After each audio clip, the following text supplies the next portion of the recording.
My name's Lloyd, and I'm going to be teaching you how to survive in the wild. Well, you need a few things in order to survive in the wild. First of all, a hat and a gimp hat. Second of all, a pair of hiking boots. Third of all, you need a mask so people don't recognise you. Fourth, water bottle. Fifth, mess tin. Sixth, your wash kit that mum gave you. Second of all, waterproof jacket. If you don't have this, you may as well be dead. Okay. There's an ancient Chinese method of getting around very quickly from A to B.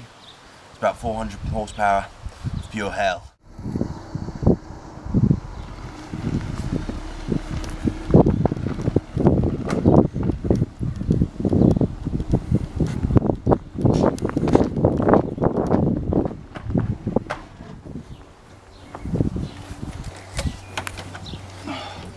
Okay, now we're at A to B, we can get going.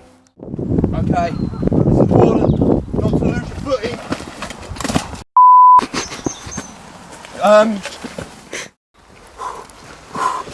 This right here, this is a bit of sheep poo. This will give me a lot of nutrients and a lot of protein to be able to survive in this vast wilderness. You can see a sheep over there. They're living off the land. So am I.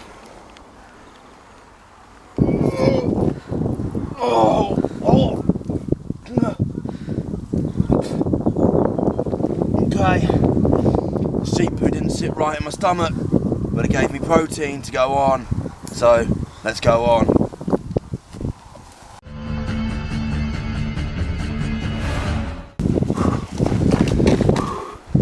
It's important to keep on moving when you're in the wild, because you don't know when the next time you're going to see someone is. This right here is a man-made structure. It's what's known as a bridge. It's very complex. Most people don't know about these things, but I happen to know about them. So, you're in luck. It's important to have a good sense of direction, sense of navigation, and to know where you're going. David, where's the river? It's right there.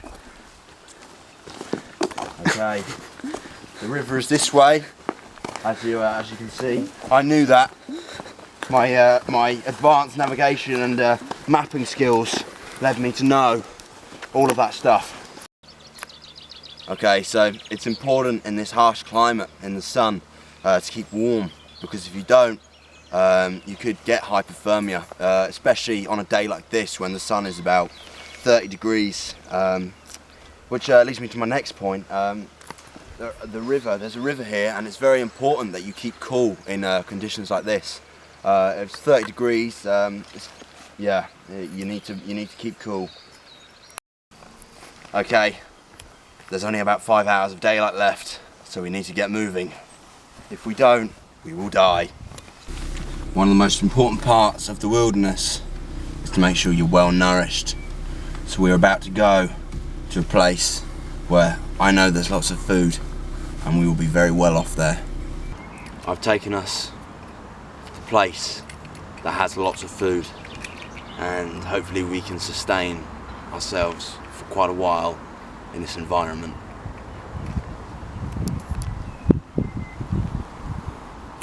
So we're in Tesco now, and it's really important that you keep hydrated and you keep your protein levels up. So that's what we're going to do right here. This stuff is really bad for you, as you can see. The red outside of it means that it's poisonous. It's the same with all of this row, actually. Despite the fact not all of it's red, it just is poisonous. Okay, pineapples, I like them, but they are also poisonous. Do you have a favourite type of fruit? No fruit, I don't like fruit. Fruit is, it's all poisonous. Chicken chow mein, top chip chocolate chefs, every Friday. That's my only meal I get a week. Okay, David, we've hit the gold mine right now. I never thought I'd say this, but we have found oxeye beef cubes. These things are full of protein and vitamins and and minerals, and then for vitamin E, A, B, C, D, E, F, G, H, I, J, K, L, Christian, N. are you just saying the alphabet? Do you actually know what's in this? Yeah. Christian, I think we need to move on from the OXO cubes now. Okay, David, whatever you say. And now we move swiftly on to the mayonnaise. I know a story about mayonnaise, but it's inappropriate to share with you lot today. This right here, that's for amateurs. In the wild you make your own, and that's what I do. Okay, as you know, I like the gym, so one of the main things that I need to find is protein! Oh my good lord! And none of this is protein, I hate it, I hate all of it, I hate it. I think you're lying, you have a bag every day. David, no I don't. I hate anything that isn't protein. Protein is the only source in my diet, and that's the only thing I ever want to eat. I know I said I didn't like anything with protein, but one time in the Amazon rainforest, I found one of these growing on a tree, and I ate the whole thing. And I loved it. It was just the best thing in the world. Okay, in the wild, you have to take what you can, and in this case, I'm taking these whiskers. They're mine. I'm going to eat them.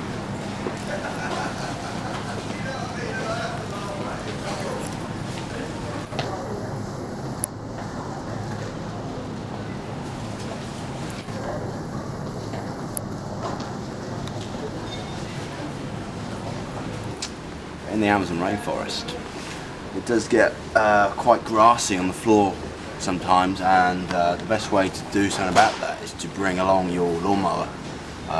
It's only £55. What a great price. And that leads me on to my next point about makeup. It's important to look good and to feel good when you're in the wild, and there's no better way to do that than to contour and to mascara. Have you got any personal favourites? Oh, definitely. Baby lips crayons. I love them. They make me feel like a very special woman. They make me feel fabulous, basically. But not today. That's not what we're here for. So we've been to Tesco now, and now we're on the way home. When I say home, I mean the shack in the woods. In fact, it's not even a shack, it is a shelter.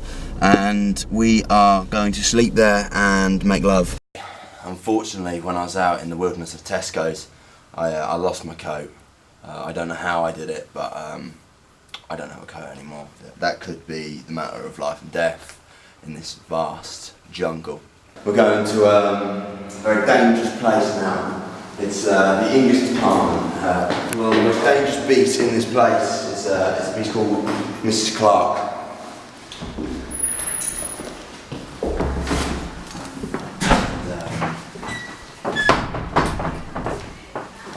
As you can see, there she is. You've got to be very careful. Oh, she spotted us. We've got to run, David. We've got to run. Get out. Okay, we're approaching the Mr. Barrett's lair now, and it's important not to aggravate a beast like Mr. Barrett, because they're small but highly effective. And oh, I think he's seen us. I think, what's he gonna do? Be careful, David, be careful. Hey, what are you doing? Oh God, he's coming. David, run. You can't film here. Oh my, David! Okay, so we're approaching Mr. Tilley right now, and he's a very rare breed. He's an economics teacher. You don't get many of those about these days. It's quite a boring job, you know, no one really wants to do it. But one thing that when I was in India, the ancient Indians taught me was the mating call of Mr. Tilley. And so maybe we can draw him out.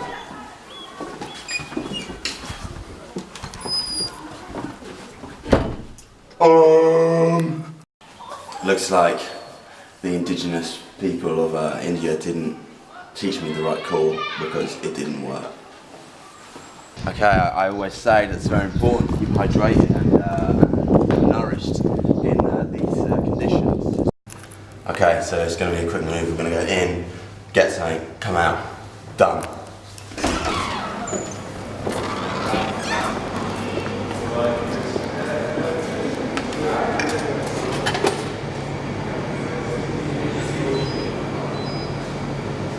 Good to go. Here we go. Okay, we've got it. We've got a dash day where we've been spotted. It's time to run. David, run. Okay, this is a miracle in the wild, and this never really happens. A wild beast has become tame, and his name is Mr. Dakin to the natives of Waddesdon. He looks rough and hard, but he's not. He's really gentle. Very, very nice person. So hopefully he'll see us today. There he is, just there. Zoom in. Zoom in on that beard. Oh, he's gone. No. It's a rare sighting. It only happens, you know, once in a blue moon. Now, Jenny Carr is the most formidable beast I've ever met, ever encountered in the wild or anywhere. So, I don't know how this is going to go down. Here she is. You've got to approach very close, very carefully. Goodness me, what on earth are you dressed as? I'm Christian Lloyd, miss. This is my survival uniform, and yeah. What we're doing. Right. Surviving what? And the wrath of you. Thank you. We've caught you on a good day by the looks of things, so we'll just leave you to it. We don't want to make you in a bad mood, miss. Okay, mission success. Jenny Carr did not eat me alive or skin me, which he is prone to do, especially to sixth formers, and which I am. So, lucky me. My shirt was ripped off me by a ravenous bunch of year sevens. Very, very deadly. You have to really watch out for them. You don't know what could happen. Okay. Now we're going to see Mr. Norman right now. He's my Chris. Oh my goodness me, what are you living? he's my Ecuador partner. We travelled in the rainforest for about 5 years. We did. We lived off bugs. 7 years. 7 years. Yeah. My mind went a bit. We lived actually on the snakes, live snakes. Mm. Yeah, Yeah. really nice. Yeah. Especially the very poisonous ones. Mm. After a while, you get used to the venom. Yeah, you do. Yeah. Chris used to use the venom as face cream. That's why he's got such soft skin. Yeah. Yeah, really good for the skin, Yeah. actually. You can see though he's declined now that he's old. Yeah. Now that I'm in England again, Yeah. He's a shadow of the man he used to be. very much so. He's just a little boy now in need of love and attention.